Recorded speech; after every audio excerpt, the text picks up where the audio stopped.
लाडकी बहीण योजनेमध्ये दोन महत्त्वपूर्ण बदल झालेले आहेत. दोन महत्त्वपूर्ण बदल झालेले आहेत. ते बदल काय आहे एका मिनिटात सांगतो. दोन बदल एका मिनिटात समजून घ्या. पहिला बदल झालेला आहे तो म्हणजे मुदतवाढ. KYCमध्ये मुदत वाढ झालेली आहे. तर मुदतवाढ कशासाठी झालेली आहे KYCमध्ये? KYCसाठी मुदतवाढ 31 डिसेंबरपर्यंत मुदतवाढ करण्यात आली आहे. ज्यांची KYC बाकी असेल त्यांनी KYC करा. हा पहिला बदल झालेला आहे. आणि दुसरा जो काही बदल झालेला आहे तो झालेला आहे मोठा बदल.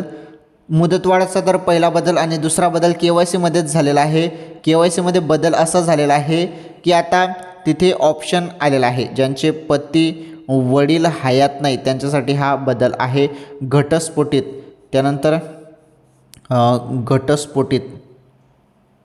घटस्फोटित महिलांसाठी बदल आहे. म्हणजे आता पती वडील नसतील तर मृत्यूचं प्रमाणपत्र अपलोड करू शकता.